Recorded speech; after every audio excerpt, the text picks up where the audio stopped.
ചിലപ്പോഴെങ്കിലും ചില സൗഹൃദ സദസ്സുകളിലെങ്കിലും നമ്മളിൽ പല ആളുകളും പരാതിയായി ആക്ഷേപമായി പങ്കുവച്ചിട്ടുള്ള ഒരു കാര്യമായിരിക്കാം നമ്മൾ ജനിച്ച കുടുംബ സാഹചര്യത്തെക്കുറിച്ചിട്ട്. നമ്മൾ വളരെയധികം ദാരിദ്ര്യത്തിൽ ജനിച്ചു. നമ്മുടെ കാർന്നോന്മാരുടെ പിടിപ്പ് കേടുകൊണ്ട് വളരെ വിലപിടിച്ച, ഇന്നത്തെ മാർക്കറ്റ് വാല്യൂ അനുസരിച്ചിട്ട് വളരെ വിലപിടിച്ച പല സ്ഥലങ്ങളും പല സമ്പത്തും അവർ നഷ്ടപ്പെടുത്തിയിട്ടുണ്ട്. നമുക്ക് ഒന്നും അവർ കരുതി വെച്ചിട്ടില്ല. ചില കുട്ടികളൊക്കെ ജനിക്കുമ്പോഴേ റിച്ചാണ്, നമ്മൾ റിച്ച് അല്ല, അത് കാർന്നോന്മാരുടെ പിടിപ്പ് കേടാണ്. ഇങ്ങനെയൊക്കെ കാർന്നോന്മാരെ പഴിച്ച് മുന്നോട്ടേക്ക് പോകുന്ന സാഹചര്യത്തിലായിരിക്കാം നമുക്ക് രണ്ട് കുട്ടികൾ ജനിക്കുന്നത്. അവരുടെ വിദ്യാഭ്യാസത്തിന്റെ സമയത്ത് അവർ നമ്മളോട് ചോദിക്കും, എന്താണ് ഞങ്ങൾക്ക് വേണ്ടി കരുതി വെച്ചിട്ടുള്ളത്? UK-യിലേക്കോ കാനഡയിലേക്കോ അല്ലെങ്കിൽ ജർമ്മനിയിലേക്കോ പോകാനായിട്ടുള്ള വിസയ്ക്കുള്ള പൈസ നിങ്ങളുടെ കയ്യിലുണ്ടോ? വിദ്യാഭ്യാസ ലോൺ എടുത്താൽ കുറച്ച് മാത്രമേ കിട്ടത്തുള്ളൂ, ബാക്കി നിങ്ങൾ കരുതിയിട്ടുണ്ടോ? എനിക്കായിട്ട് എന്തെങ്കിലും ഇവിടെ കരുതിയിട്ടുണ്ടോ? എന്തൊരു സാഹചര്യത്തിലാണ് ഞാൻ ജനിച്ചു വീണത് എന്നൊക്കെ കുട്ടികൾ ചോദിക്കും. അപ്പോൾ മാതാപിതാക്കൾ, പണ്ട് കാരണവന്മാരെ പഴിച്ച മാതാപിതാക്കൾ കൈ മലർത്തി കാണിക്കും. എന്തൊക്കെയാണെങ്കിലും ഈ വിദ്യാഭ്യാസ ലോൺ, കുട്ടികളുടെ വിദ്യാഭ്യാസം, കരിയർ എന്നീ കാര്യങ്ങളൊക്കെ വലിയൊരു പ്രതിസന്ധി ഘട്ടത്തിലാണ് പല ആളുകളുടെയും ജീവിതത്തിൽ ഇങ്ങനെ നിൽക്കുന്നത്. ഇപ്പോഴത്തെ കാലത്ത് ഒരു വലിയ ചലഞ്ച് ഉണ്ട്. കിൻഡർ ഗാർഡൻ മുതൽ ഹയർ സെക്കൻഡറി വരെ കുട്ടികളെ ഏറ്റവും മികച്ച സ്കൂളുകളിൽ വിടാൻ വേണ്ടി പേരൻസ് നല്ല രീതിയിൽ പ്രയത്നിക്കുന്നു. നല്ല പൈസ കൊടുത്ത് അവരെ ആ ഒരു സ്കൂളുകളിൽ വിടുന്നതിനോടൊപ്പം തന്നെ കോമ്പറ്റേറ്റീവ് എക്സാമിൻ്റെ ട്രെയിനിങ്ങിന് വേണ്ടിയുള്ള പൈസയും മുടക്കുന്നു. എന്നാൽ എത്ര കുട്ടികൾക്ക് കിട്ടും റാങ്ക്? എത്ര കുട്ടികൾക്ക് കിട്ടും മെറിറ്റ് സീറ്റ്? ബാക്കിയുള്ള കുട്ടികൾക്ക് സീറ്റ് പണം കൊടുത്ത് വാങ്ങാനായിട്ട് ചില ആളുകൾക്ക് പറ്റും. ബാക്കിയുള്ള കുട്ടികൾ വീണ്ടും എൻട്രൻസ് റിപ്പീറ്റ് ചെയ്യുകയാണ്. വലിയ സ്ട്രെസ്സുമായിട്ടാണ് ആ കുട്ടികൾ മുന്നോട്ടേക്ക് പോകുന്നത്. പേരൻസിന് വലിയ ടെൻഷനാണ്. ഇങ്ങനെ അവിടെ പരാജയപ്പെടുന്ന ആളുകളും അതേപോലെ തന്നെ ഈ എൻട്രൻസ് ഒന്നും നമ്മളെ കൊണ്ട് പറ്റത്തില്ല എന്ന് പറയുന്ന കുട്ടികളും മാതാപിതാക്കളോട് മറ്റൊരാവശ്യം പറയും, ഡിഗ്രി ഒന്നും ചെയ്തിട്ട് ഒരു കാര്യമില്ല. ഭൂരിപക്ഷം കുട്ടികൾക്കും നോർമൽ ഡിഗ്രി ഒന്നും ചെയ്യുന്ന താല്പര്യമില്ല. ഞങ്ങൾക്ക് വിദേശത്തേക്ക് പോകണം. 5 ലക്ഷം രൂപയ്ക്ക് താഴോട്ട് ഒരു വിദേശ വിദ്യാഭ്യാസം ഉണ്ട് എന്ന് എനിക്ക് തോന്നുന്നില്ല. 5 ലക്ഷം രൂപ, 10 ലക്ഷം രൂപ എന്നൊക്കെ പറഞ്ഞാൽ ഇപ്പോഴും സാധാരണക്കാരന് ഒന്ന് അറേഞ്ച് ചെയ്യാനായിട്ട് വലിയ കഷ്ടപ്പാടാണ്. സാധാരണക്കാരായ പേരൻസ് മുന്നെയൊക്കെ ഈ 5ഉം 10ഉം ഒക്കെ അവരുടെ ആജീവനാന്ത സമ്പാദ്യം മുഴുവൻ കരുതി വെച്ചിരുന്നത് മക്കളെ വിവാഹം കഴിപ്പിച്ച് അയക്കുന്ന സമയത്താണ്. സ്ത്രീധനത്തെക്കുറിച്ചിട്ട് ഞാൻ ഉദ്ദേശിക്കുന്നില്ല. അവരൊരു കുടുംബമായിട്ട് മാറുന്ന സമയത്ത് ഒരു ഷെയർ കൊടുക്കാൻ വേണ്ടിയൊക്കെയാണ് പണ്ട് ഈ ഒരു തുക കരുതി വെച്ചിരുന്നത്. എന്നാൽ ഇന്ന് അങ്ങനെയല്ല. +2 കഴിയുന്ന സമയത്ത് തന്നെ വീടും ആസ്തിയും ഒക്കെ പണയപ്പെടുത്തി കുട്ടികളെ പഠിപ്പിക്കേണ്ടി വരാറുണ്ട്. അങ്ങനെ ആസ്തിയൊക്കെ പണയപ്പെടുത്തി ലോണൊക്കെ എടുത്ത് കുട്ടികളെ പഠിപ്പിക്കാൻ വിട്ടതിന് ശേഷം ഈ കുട്ടികൾ ലോണ് തിരിച്ചടച്ചില്ലെങ്കിൽ എന്ത് ചെയ്യും? ഇപ്പോഴുള്ള ഏറ്റവും വലിയ മറ്റൊരു ചലഞ്ചാണ്, പല കുട്ടികളും തിരിച്ചടയ്ക്കാമെന്ന് ഏറ്റ് പോയ ലോണ് ജോലി കിട്ടിയതിന് ശേഷവും തിരിച്ചടയ്ക്കുന്നില്ല. ഇവർക്ക് താഴെ അനിയന്മാരും അനിയത്തിമാരും ഒക്കെ ഉണ്ടാവും. വീട്ടിൽ ഈ ഫാമിലിയിൽ ഒത്തിരിയധികം അംഗങ്ങളൊക്കെ ഉണ്ടാവും. മൂത്തയാളെ കയ്യിലില്ലാത്ത പൈസയൊക്കെ മുടക്കി ഈ കുടുംബത്തെ രക്ഷപ്പെടുത്തുമെന്ന് വിചാരിച്ചിട്ട് വിദേശത്തേക്ക് പഠിക്കാൻ അയച്ചു. അവൻ അവിടെ ജോലി വാങ്ങിക്കാണും. അല്ല എന്നുണ്ടെങ്കിൽ സ്റ്റേ ബാക്കിലായിരിക്കും, അല്ലെങ്കിൽ PR വേണ്ടി ശ്രമിക്കുകയായിരിക്കും. ചിലപ്പോൾ PR കിട്ടിയിട്ടുണ്ടാവും. അല്ല എന്നുണ്ടെങ്കിൽ അവൻ അവിടെ ഒരു പുതിയ ജീവിതം ആരംഭിച്ചിട്ടുണ്ടാവും. വീട്ടുകാരെ തിരിഞ്ഞു നോക്കുന്നില്ല. അവൻ്റെ അവിടുത്തെ ബുദ്ധിമുട്ടുകൾ എന്താണെന്നുള്ളത് നമുക്കറിയില്ല. അവന് പൈസ ഉണ്ടോ ഇല്ലയോ എന്നുള്ളത് നമുക്കറിയില്ല. എന്തൊക്കെയാണെന്ന് പറഞ്ഞാലും ഇതിൻ്റെ റിയാലിറ്റി നാട്ടിൽ ബാങ്കുകാർ വീട് ജപ്തി ചെയ്യാൻ വേണ്ടിയുള്ള നോട്ടീസ് കൊണ്ടുവന്ന് ഒട്ടിക്കുന്നു എന്നൊക്കെ ഉള്ളതാണ്. ഇങ്ങനെയുള്ള കുറേയധികം ആവലാതികൾ പല പേരൻസിനുണ്ട്. പല കുടുംബത്തിലും മൂത്ത കുട്ടിയും ഇളയ കുട്ടിയും, ഇളയ കുട്ടിയും മൂത്ത കുട്ടിയൊക്കെ ആയിട്ട് വലിയ കോൺഫ്ലിക്റ്റുകളുണ്ട്. കാരണം ഏറ്റവും കൂടുതൽ പണം മുടക്കി ഒരാളെ പഠിപ്പിക്കാൻ അയച്ചു, രണ്ടാമത്തെ ആളെ പഠിപ്പിക്കാനായിട്ടുള്ള പണമില്ല. അതേപോലെ തന്നെ വീട്ടയാൾ വീടിൻ്റെ കാര്യങ്ങൾ നോക്കുന്നില്ല. പലപ്പോഴായി വന്ന ഈ വീഡിയോ റിക്വസ്റ്റ് എങ്ങനെ ഒരു വീഡിയോ ആക്കണം എന്നിങ്ങനെ കുറേ കാലമായിട്ട് ആലോചിച്ചുകൊണ്ടിരിക്കുകയായിരുന്നു. അപ്പോഴാണ് അവിചാരിതമായിട്ട് ഒരു ഫേസ്ബുക്ക് പോസ്റ്റ് കണ്ടത്. ഈ ഒരു പോസ്റ്റിലെ കുടുംബം അല്ലെങ്കിൽ ആ പോസ്റ്റ് ഇട്ടിട്ടുള്ള ആൾ, അവരുടെ മക്കൾ, അവരെക്കുറിച്ചിട്ടൊന്നും നമുക്കറിയില്ല. അവരുടെ സാഹചര്യം നമുക്കറിയില്ല. നമ്മൾ ഈ ഒരു പോസ്റ്റിൽ നിന്നിട്ട് ഈ ഒരു കാര്യം ചർച്ച ചെയ്യുന്നു എന്നുള്ളത് മാത്രമേ ഉള്ളൂ കേട്ടോ. ഹാരിസ് രാജിൻ്റെ വീടും സ്ഥലവും കിട്ടിയ വിലയ്ക്ക് വിൽപ്പനയ്ക്ക് വെച്ചിരിക്കുന്നു. പാവങ്ങളെ സഹായിച്ച് മുടിഞ്ഞതല്ല, കച്ചവടം ചെയ്ത് പൊളിഞ്ഞതുമല്ല, മക്കളെ പഠിപ്പിക്കാനായി ലോൺ എടുത്ത് വഞ്ചിക്കപ്പെട്ടതാണ്. ഇത് കണ്ട് ആരും തന്നെ വെറുതെ പണം അയക്കരുത്. ദയവായി ഇത് മുഴുവനായും വായിക്കണമെന്ന് അഭ്യർത്ഥിക്കുന്നു. രക്ഷിതാക്കളെ ശ്രദ്ധിക്കുക. ഇനി മക്കൾക്കെന്നല്ല, ലോകത്തിൽ ആർക്കു വേണ്ടിയായാലും നിങ്ങൾ ലോൺ എടുക്കുമ്പോൾ ശ്രദ്ധിക്കുക. ആരെയും അമിതമായി വിശ്വസിക്കരുത്. പലിശയോട് ഒരിക്കലും ഇനി നിങ്ങൾ അടുത്തു പോകരുത്. അനുഭവമാണിത്. അഥവാ തിരിച്ചടയ്ക്കാൻ സാധിച്ചില്ലെങ്കിൽ അതൊരു മഹാവിപത്തായി തന്നെ മാറിയേക്കാം. നിങ്ങളുടെ എല്ലാം അത് നഷ്ടപ്പെടുത്തിയേക്കാം. ചില മക്കൾ അവർക്ക് നേടേണ്ടതെല്ലാം നേടിക്കഴിയുമ്പോൾ നാം ചോര നീരാക്കി ഉണ്ടാക്കിയ കിടപ്പാടം പോലും, പണയം വെച്ച് നൽകിയ സഹായം പോലും തിരികെ തരാൻ മടിച്ചേക്കാം. എൻ്റെ ജീവിതത്തിൽ തന്നെ വന്ന ഏറ്റവും വലിയൊരു പരീക്ഷണമാണിത്. നിങ്ങളും ഇതുപോലെ നിങ്ങളുടെ മക്കളാൽ വഞ്ചിക്കപ്പെട്ടേക്കാം. അതിനാൽ എല്ലാവരും അല്പം ഒന്ന് സൂക്ഷിക്കുന്നതിന് വേണ്ടി കൂടിയാണ് ഇത് ഇവിടെ പോസ്റ്റ് ചെയ്യുന്നത്. പരമാവധി ഒരുവിധ ലോണുകളും എടുക്കാതിരിക്കുക. അവർ വല്ല പണിക്കും പോയി പൈസ ഉണ്ടാക്കി അവർക്ക് ആവശ്യമുള്ളത് സ്വയം പഠിച്ചുകൊള്ളട്ടെ, അല്ലെങ്കിൽ വല്ല കച്ചവടവും ചെയ്ത് ജീവിക്കട്ടെ. വേറെ ഒരു വഴിയുമില്ലെങ്കിൽ അവരുടെ പേരിൽ അവരെ കൊണ്ട് തന്നെ പഠന ലോൺ എടുപ്പിക്കുക. അല്ലെങ്കിൽ ആ മക്കളും പോകും, ആകെയുള്ള വീടും പോയി കിട്ടും. ഞാൻ എൻ്റെ 2 മക്കളെയും 25 വർഷത്തോളം പൊരിവെയിലത്ത് പണിയെടുത്ത് പഠിപ്പിച്ചു എന്നേക്കാൾ വരുമാനമുള്ളവരാക്കി. മറ്റുള്ളവർ മക്കളെ നടക്കാൻ പഠിപ്പിച്ചപ്പോൾ ഞാൻ എൻ്റെ മക്കളെ പറക്കാൻ പഠിപ്പിച്ചു. അതാണ് ഞാൻ ചെയ്ത ഏറ്റവും വലിയ തെറ്റ്.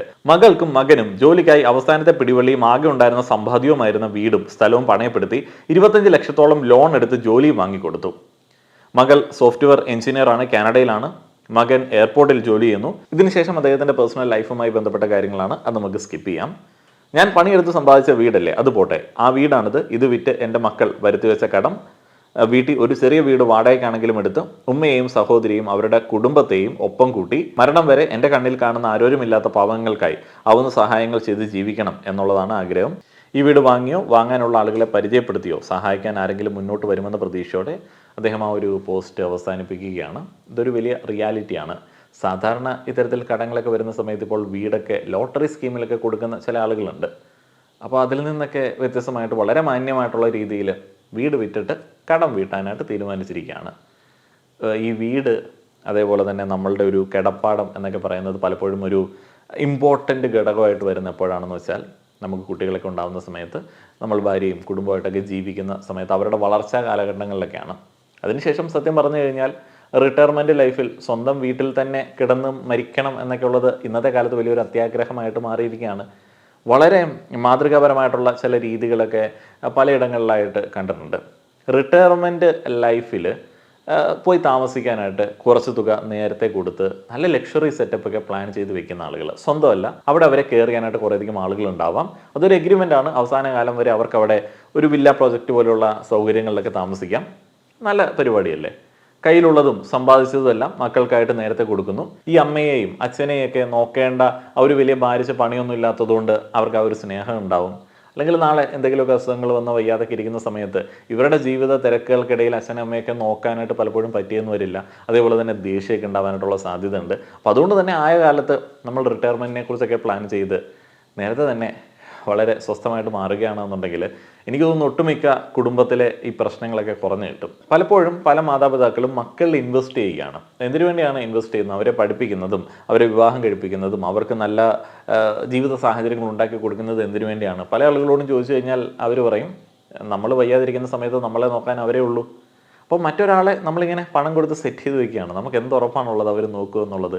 അവർ നോക്കും. അവരുടെ സ്നേഹം കൊണ്ടും അവരെ വളർത്തിയ ആ ഒരു രീതി കൊണ്ടും അവർ നമ്മളെ നോക്കുമായിരിക്കും. പക്ഷേ അത് നമ്മൾ അവരുടെ ഒരു അനുവാദം ഇല്ലാതെ അവരുടെ ആ ഒരു കടമയെ ചൂഷണം ചെയ്യുന്നത് പോലെ ആയിരിക്കും. അപ്പോൾ സ്വതന്ത്രരായിട്ടുള്ള മനുഷ്യന്മാരൊക്കെ ഇന്നത്തെ കാലത്ത് ഒരു റിട്ടയർമെൻറ്റ് ബാക്കപ്പ് പ്ലാനും കൂടെ വെച്ചിട്ട് മുന്നോട്ടേക്ക് പോകുന്നതായിരിക്കും എപ്പോഴും നല്ലത്. അവർ നോക്കുകയാണെന്നുണ്ടെങ്കിൽ നോക്കിക്കോട്ടെ, അല്ല എന്നുണ്ടെങ്കിൽ നമുക്കൊരു ബാക്കപ്പ് അവിടെ വേണ്ടതാണ്.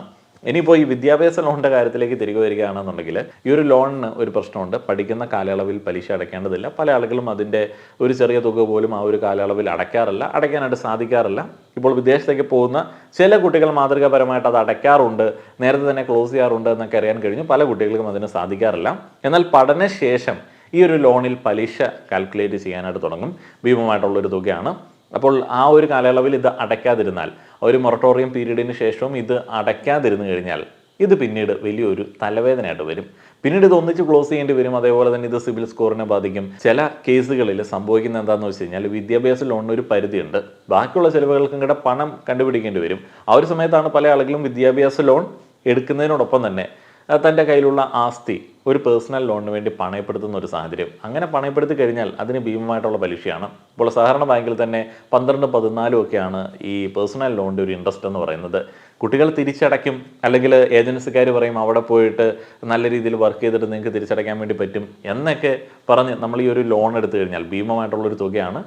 യാതൊരുവിധ വരുമാനവും ഇല്ലാത്ത ആ ഒരു ഘട്ടങ്ങളിൽ ഇത് അടയ്ക്കാനായിട്ട് പല പേരൻസിനെ കൊണ്ട് പറ്റില്ല. അങ്ങനെയുള്ള ഒരു സാഹചര്യത്തിലാണ് ഈ കിടപ്പാടമൊക്കെ പോകുന്നത്. ഇതൊരു വലിയ റിസ്ക് ആണ്. ഈ റിസ്ക് എടുക്കുന്നതിന് മുൻപ് ചില കാര്യങ്ങളൊക്കെ പേരൻസ് ചിന്തിക്കേണ്ടതുണ്ട്. എപ്പോഴും ഒരു വേസ്റ്റ് എക്സ്പെക്റ്റ് ചെയ്ത് വെക്കുന്നതിൽ ഇങ്ങനെയുള്ള കാര്യങ്ങളിൽ യാതൊരുവിധ കുഴപ്പമില്ല. കാരണം കിടപ്പാടമാണ് പണയം വെക്കുന്നത്.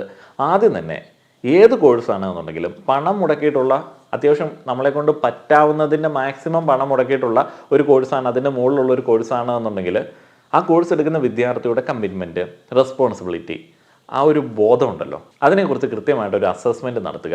അത് നിങ്ങൾക്ക് ഒറ്റയ്ക്ക് പറ്റുന്നില്ല എന്നുണ്ടെങ്കിൽ ആ മേഖലയിൽ പ്രാവീണ്യമുള്ള ആളുകൾ, കുട്ടിയുടെ അധ്യാപകർ എന്നിവരെ ചേർത്ത് ഈ ഒരു കുട്ടി എന്തുകൊണ്ടാണ് ഈ ഒരു കോഴ്സ് ചൂസ് ചെയ്തത് എന്നുള്ളതിനെ കുറിച്ചിട്ട് ഒരു ധാരണ പേരൻസ് തന്നെ ഉണ്ടാക്കിയെടുക്കുക. ചില ആളുകൾ അവരുടെ ഫ്രണ്ട്സ് പറയുന്നത് കേട്ട് അങ്ങടേക്ക് പോകുന്നു. അവിടുത്തെ ജീവിത സൗകര്യങ്ങൾ മാത്രം മുൻനിർത്തി അങ്ങടേക്ക് പോകുന്നു. അല്ലാതെ കരിയറിനെ കുറിച്ചിട്ടൊന്നും പല ആളുകളും ചിന്തിക്കുന്നില്ല. അവിടെ ചെന്നിട്ട് എന്തെങ്കിലും കോഴ്സ് എടുത്ത് എന്തെങ്കിലും ജോലി ചെയ്ത് പാർട്ട് ടൈം ജോലി ചെയ്ത് ചുമ്മാ ഇങ്ങനെ നടന്നു കഴിഞ്ഞാൽ അവിടുത്തെ ഇൻസ്റ്റഗ്രാം റീലിൽ കാണുന്ന ഒരു ലൈഫ് കിട്ടുമെന്ന് വിചാരിച്ചിട്ട് ചില ആളുകൾ ചെയ്യുന്നുണ്ട്.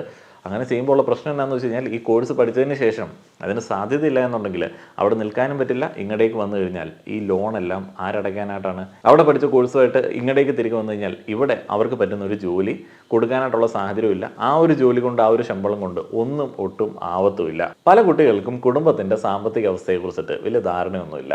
ഒരു ദിവസം അവരെ വിളിച്ചിരുത്തി നിനക്ക് പ്രായമായി, ഇതാണ് കുടുംബത്തിൻ്റെ സാമ്പത്തിക അവസ്ഥ, ഇതൊക്കെയാണ് വരുമാനം എന്ന് പറഞ്ഞാൽ അവരുടെ തലയിലേക്ക് കയറുമോ? ഇല്ല. വളരെ ഈസി ആയിട്ടുള്ള ചില മാർഗ്ഗങ്ങളുണ്ട്. ഇപ്പോൾ ചില ബില്ല് പേ ചെയ്യാൻ വേണ്ടി അവരെ ഏൽപ്പിക്കാം. ഇപ്പോൾ കറണ്ട് ബില്ല്, അതേപോലെ തന്നെ വീട്ടിൽ നമ്മുടെ ലിവിങ് എക്സ്പെൻസുകളൊക്കെ അവരെ കൊണ്ട് മാനേജ് ചെയ്യിപ്പിക്കാം. ഗ്രോസറി എക്സ്പെൻസുകളൊക്കെ അവർക്ക് ബോധ്യമാവുന്ന രീതിയിലേക്ക് അവരെ ഈ ഒരു പരിപാടിയിൽ കൂടെ കൂട്ടാം. അതേപോലെ തന്നെ നിങ്ങളുടെ ഇൻകം, നിങ്ങൾ ടാക്സ് അടയ്ക്കുന്ന എമൗണ്ട്, അതേപോലെ തന്നെ വീടിൻ്റെ മെയിൻ്റനൻസ്, ലോണുകൾ, അതിനെക്കുറിച്ചിട്ടൊക്കെ അവരോട് സംസാരിക്കാം. അതിലൊക്കെ അവരെ ഭാഗമാക്കുന്ന സമയത്ത് അവർക്ക് ഒരു ക്ലിയർ പിക്ചർ കിട്ടും. അങ്ങനെ ഒരു ബോധ്യം എല്ലാ ആളുകൾക്കും ഉണ്ട് എന്നുണ്ടെങ്കിൽ സ്വാഭാവികമായിട്ടും അവിടെ ചില ഫിനാൻഷ്യൽ ലിമിറ്റ്സ് ഒക്കെ ആളുകൾ തന്നെ വെച്ചോളും. അപ്പോൾ അങ്ങനെ വരുമ്പോൾ കുട്ടികൾക്ക് ഒരു ഐഡിയ കിട്ടും. എത്ര തുക കുടുംബത്തെ ബാധിക്കാത്ത രീതിയിൽ എനിക്ക് വിദ്യാഭ്യാസ വായ്പയായിട്ട് എടുക്കാം, എത്ര തുക എൻ്റെ വിദ്യാഭ്യാസത്തിന് വേണ്ടി കുടുംബത്തിന് മാറ്റി വയ്ക്കാനായിട്ട് പറ്റും, ഞാൻ ഈ തുക വിദ്യാഭ്യാസത്തിന് വേണ്ടി എടുത്തു കഴിഞ്ഞാൽ അത് എൻ്റെ കുടുംബത്തെ ബാധിക്കാൻ സാധ്യതയുണ്ടോ? ഇങ്ങനെയൊക്കെയുള്ള ഒരു ഐഡിയ അവർക്ക് തന്നെ ഉണ്ടായിക്കഴിഞ്ഞാൽ കുറച്ചും കൂടെ റെസ്പോൺസിബിലിറ്റീസ് അവർക്ക് കൂടാനായിട്ടുള്ള സാധ്യതയുണ്ട്. നമുക്കിതിലൊന്നും ഉറപ്പ് പറയാനായിട്ട് പറ്റില്ല. പല ആളുകളും പല മൈൻഡിലുള്ള ആളുകളാണ്. ഈ ലിമിറ്റ്സ് വെച്ചതിന് ശേഷം ഇമോഷൻസിനെ മാറ്റി നിർത്തിയിട്ട് വേണം സ്പെൻഡിങ് നടത്താൻ വേണ്ടി. നിങ്ങളുടെ കുടുംബത്തിൽ ഈ പഠിക്കാൻ വേണ്ടി പോകുന്ന ആൾ മാത്രമല്ല ഉള്ളത്, ബാക്കി കുറേയധികം ആളുകൾ ചിലപ്പോൾ ഈ ഒരു ബ്രെഡ് വിന്നർ ആയിട്ടുള്ള അച്ഛനെ ഡിപ്പെൻഡ് ചെയ്തിട്ടുണ്ടാവും. അപ്പോൾ മൊത്തത്തിൽ ഇവരെ ഒന്നും ബാധിക്കാത്ത രീതിയിലുള്ള ഒരു ഡിസിഷൻ മാത്രമേ നിങ്ങൾ എടുക്കാവുള്ളൂ. അതുകൊണ്ട് തന്നെ ഏറ്റവും ഫൈനലായിട്ട് നിങ്ങളുടെ കിടപ്പാടം പണയം വെക്കാവുള്ളൂ. നിങ്ങൾക്ക് ഒറ്റ കുട്ടിയേ ഉള്ളൂ, അവൻ്റെ വിദ്യാഭ്യാസം മാത്രം നോക്കിയാൽ മതി എന്ന സാഹചര്യത്തിൽ നിങ്ങൾ വീട് പണയപ്പെടുത്തുന്നത് പോലെ ആയിരിക്കില്ല. നിങ്ങൾക്ക് 2-3 കുട്ടികളുണ്ട്, മൂത്തയാളെ പഠിപ്പിക്കാൻ വേണ്ടി വീട് പണയപ്പെടുത്തുന്നത്. എല്ലാവരും ഓരോരോ ഇൻഡിവിജ്വൽസ് ആണ്. 5-6 വ്യക്തികളുള്ള ഒരു വീട്ടിൽ നിന്ന് ഒരാൾ വിദേശത്തേക്ക് പോവുകയാണ്, അയാളുടെ സാഹചര്യങ്ങൾ മാറുന്നു, അയാളുടെ ചിന്താഗതികൾ മാറുന്നു, അയാളുടെ പ്രയോറിറ്റീസ് ഒക്കെ മാറാനായിട്ടുള്ള സാധ്യതയുണ്ട്. അപ്പോൾ ഈ കുടുംബത്തിൽ അയാളെ പ്രതീക്ഷിച്ച് നിൽക്കുന്ന ആളുകൾക്ക് വലിയ ബുദ്ധിമുട്ടുകൾ ഉണ്ടാവാൻ സാധ്യതയുണ്ട്. എപ്പോഴും നമ്മളൊരു വേഴ്സ്റ്റ് എക്സ്പെക്ട് ചെയ്ത് കഴിഞ്ഞാൽ, അതിനുവേണ്ടിയുള്ള പ്രിക്കോഷൻ എടുത്തു കഴിഞ്ഞാൽ വലിയ കുഴപ്പമില്ലാതെ മുന്നോട്ടേക്ക് പോകാനായിട്ട് പറ്റുമല്ലോ. പിന്നീട് ഉറപ്പായും ചെയ്യേണ്ട ഒരു കാര്യമുണ്ട്. നിങ്ങളെടുക്കുന്ന ലോണിൽ ഈ കുട്ടിയെയും കൂടെ പഠിക്കാനായിട്ട് പോകുന്ന ആളെയും കൂടെ പങ്കാളിയാക്കുക. ഇപ്പോൾ വിദ്യാഭ്യാസ വായ്പയൊക്കെ ആണെന്നുണ്ടെങ്കിൽ സ്വാഭാവികമായിട്ടും കുട്ടി അതിൻ്റെ പങ്കാളിയാണ്. ഇപ്പോൾ പേരൻ്റ് അടച്ചില്ല എന്നുണ്ടെങ്കിൽ കുട്ടിയുടെ ക്രെഡിറ്റ് സ്കോറിനെ അത് ബാധിക്കും. കുട്ടി അടച്ചില്ല എന്നുണ്ടെങ്കിൽ പേരൻറ്റിൻ്റെ ക്രെഡിറ്റ് സ്കോറിനെ അത് ബാധിക്കും. അതേപോലെ എനിക്ക് തോന്നുന്നു 18 വയസ്സിന് ശേഷം നിങ്ങൾ അപ്ലൈ ചെയ്യുന്ന എല്ലാ ലോണിലും കോപ്ലിക്കൻ്റ് ആയിട്ട് നിങ്ങളുടെ വീട്ടിലുള്ള ഒരു അംഗത്തെ വെക്കുന്നതിൽ തെറ്റൊന്നുമില്ല. ഇപ്പോൾ നിങ്ങളുടെ ക്രെഡിറ്റ് ബാക്ക്ഗ്രൗണ്ട് അനുസരിച്ചിട്ടായിരിക്കും ലോണ് നിങ്ങൾക്ക് തരിക, പക്ഷേ തിരിച്ചടയ്ക്കേണ്ട ബാധ്യതയിലേക്ക് അയാൾ നിങ്ങളുടെ സ്വാഭാവികമായിട്ടും ഉൾപ്പെടും. അപ്പോൾ അങ്ങനെ നിങ്ങൾക്ക് ഉൾപ്പെടുത്താവുന്നതാണ്. ക്രെഡിറ്റ് സ്കോറിനെയൊക്കെ ബാധിച്ചു കഴിഞ്ഞാൽ യങ്സ്റ്റേഴ്സിൽ പല ആളുകളുടെയും ആ ഒരു ലൈഫ് സ്റ്റൈലൊക്കെ വല്ലാതെ താളം തെറ്റും. ക്രെഡിറ്റ് കാർഡ് കിട്ടൂല, car loan, bike loan, home loan ഒന്നും കിട്ടൂല. അതുകൊണ്ട് തന്നെ അവർ ലോൺ അടയ്ക്കേണ്ട ഉത്തരവാദിത്വത്തിലേക്ക് വന്നുകൊള്ളുമായിരിക്കും. അവസാനമായി വീണ്ടും ഒരു കാര്യം ആവർത്തിക്കുകയാണ്, വളരെ ഇമ്പോർട്ടൻ്റ് ആയിട്ടുള്ള കാര്യം ആവർത്തിക്കുകയാണ്. വിദേശ വിദ്യാഭ്യാസം എന്നാൽ നിങ്ങളൊരു ജോലി സാധ്യതയുള്ള കോഴ്സ് വിദേശത്ത് പോയി പഠിക്കുന്നു എന്നുള്ളതേ ഉള്ളൂ. അല്ലാതെ നിങ്ങൾ പോകുന്ന രാജ്യം ഏതെങ്കിലും കോഴ്സ് പഠിക്കാൻ വേണ്ടി അവിടെ ചെന്ന് കഴിഞ്ഞാൽ നിങ്ങളെ നോക്കിക്കോളും എന്ന ചിന്തയിൽ അങ്ങടേക്ക് പോരുത്.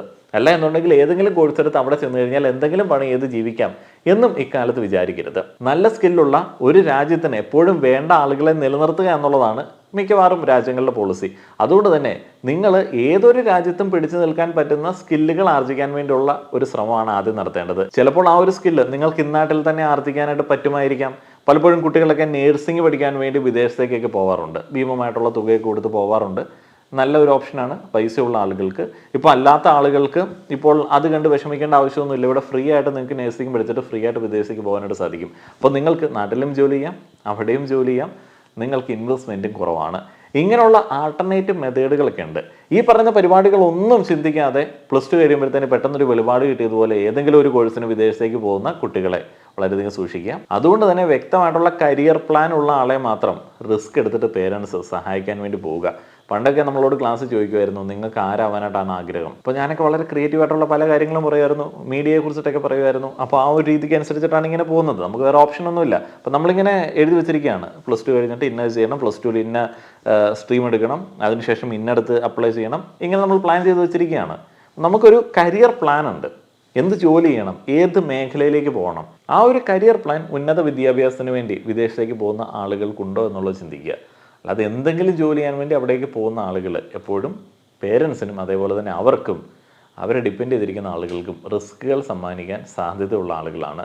അപ്പോൾ ഈ ഒരു കാര്യങ്ങൾ മൊത്തത്തിലൊന്ന് ഏകദേശം പറഞ്ഞുകൊണ്ട് ഇന്നത്തെ വീഡിയോ അവസാനിപ്പിക്കുകയാണ്. വീഡിയോ കണ്ട നിങ്ങളുടെ അഭിപ്രായങ്ങൾ പറയുക. നന്ദി.